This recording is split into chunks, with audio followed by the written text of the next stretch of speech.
Welcome back to Let's Have It Out. Still in studio with me is Mandisa of the Total Shutdown. Just a follow-up question, Mandisa. The issues that you have raised, that it's a societal issue, what is of importance, therefore, is to identify roles and responsibilities, but also deal with how best can we prevent this from occurring. What are those elements that can contribute towards a total eradication of this kind of heinous act? The eradication of patriarchy. Let's start there. The root cause of gender-based violence is patriarchy, and we need to have education amongst ourselves and families in every desk. Yes, there's the education around consent, there's the education around body autonomy, etc., etc. That's important, and that needs to come from toddler age. Toddlers need to know that they don't have to kiss people on the lips that they don't want to. Toddlers need to know that no one has a right to touch them. Toddlers need to know that they have a right to say no, that their bodies belong to them, etc.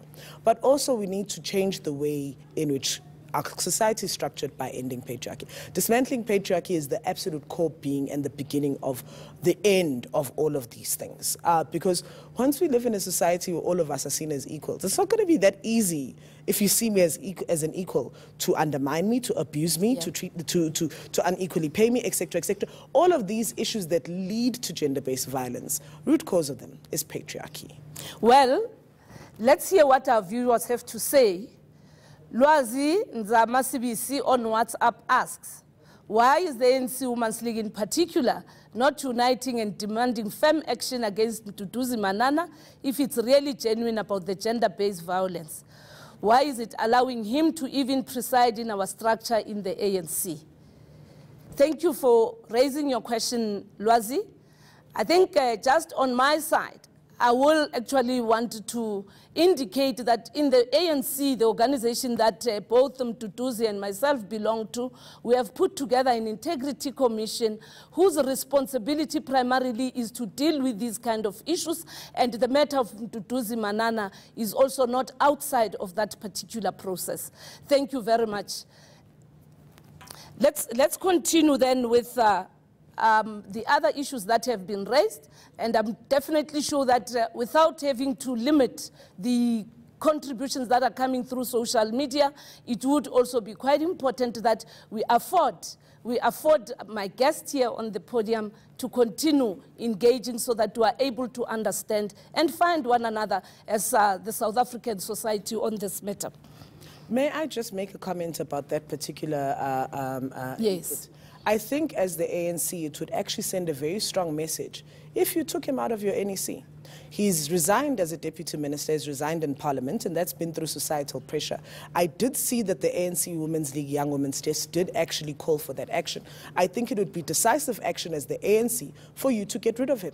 Because as much as he's thrown money at the problem, as much as he's put out apologies, he's still had a case opened against a domestic worker for actually standing up for herself, who's a foreign national. That's completely unacceptable behavior on any societal basis. And I think as the ANC, you guys need to take some kind of leadership on this issue. I think what has been good about that is that in the memorandum that has been submitted to us as the National Executive Committee of the ANC from the Young Women's Desk of the Women's League, these matters are receiving attention, and for the record, their submission is receiving attention at the level of the National Office Bearers. It's going to be presented to the National Working Committee for the NEC to deliberate on those matters that they have highlighted.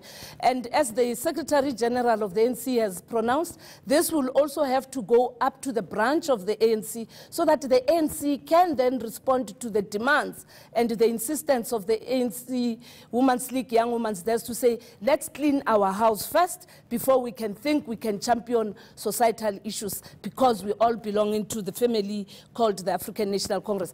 But let's come back on the issues around the systems that exist. Where do you find some of the immediate things that can be immediately attended to and they can make a big difference?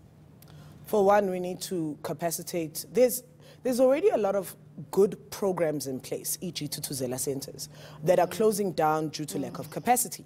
Now, all Treasury needs to do is put money into that and it can be sorted out. There's so many initiatives that have come out of government which just die due to lack of budget. I mean, shelters are being closed down. Why? Because we don't have budget. I'm told Ikaele Temba in Gauteng is challenged. You know what I mean? And these are initiatives I know that where we started these initiatives. you know what I mean? And those are proper transitional shelters where they capacitate women And to the have a green skill doors in set, townships. all of those type of things. And then those initiatives are being closed down. Where's this money going where it's so much more important than 52% of the population that's crying for help? There's a femicide in this country. Budget needs to be allocated to ensuring that women stop dying and women have a place to run to if they do have abuses. Yeah.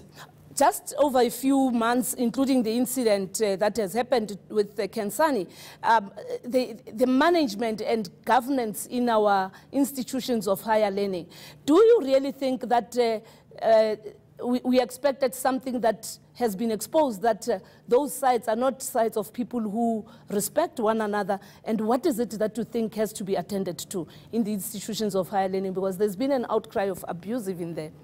Look, institutions of higher learning have been quite notorious in the past couple of years with encouraging rape culture.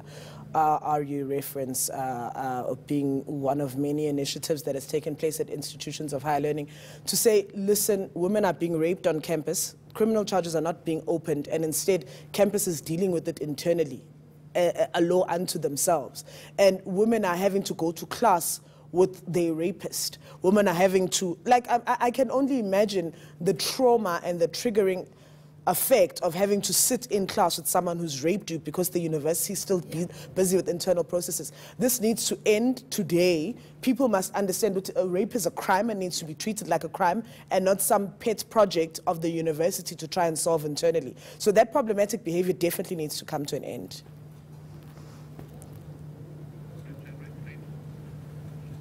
We take more of your comments and questions after the break.